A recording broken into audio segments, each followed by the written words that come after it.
কলকাতা থেকে মাত্র ৭০ কিলোমিটার দূরে বাংলাদেশ বর্ডারের কাছে খুব সুন্দর একটি জায়গা হচ্ছে টাকি। সেদিন সকালবেলা আমরা সকল ভাই বোনেরা মিলে ঘুরতে বেরিয়ে গেলাম টাকি। ইচ্ছামতি নদীর পাশ থেকে গিয়ে আমরা পৌঁছে গেলাম আমাদের বিশ্রাম বাড়ি। এটা আসলে একটি বাগান বাড়ি, খুব সুন্দর থাকার জায়গা।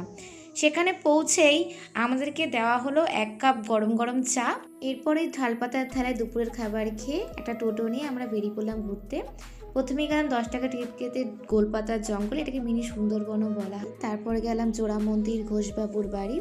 আর এই যে বাড়িটা তোমরা দেখছো, এখানে গয়নার বাক্স বই শুটিং হয়েছিল। লঞ্চে করে মোহনাতে, তারপর গেলাম ফুলেশ্বর কালীবাড়ি, দেখে নিলাম কারগালিবাড়ি শহীদ আবার সোল্লা রাকেশ দাসের সমাধি। সেখানেই ইচ্ছামতি নদীর সামনে দাঁড়িয়ে একটু চা খেয়ে 400 বছর পুরনো কালী মায়ের দর্শন করে চলে গেলাম টাকি রাজবাড়ি। সেটা একটা ছোটো মেলার মতো। এরপর গেলাম টাকি মালদ্বীপসে। সন্ধ্যেবেলায় গেলে তোমরা আরও সুন্দর লাইটিং দেখতে পাবে।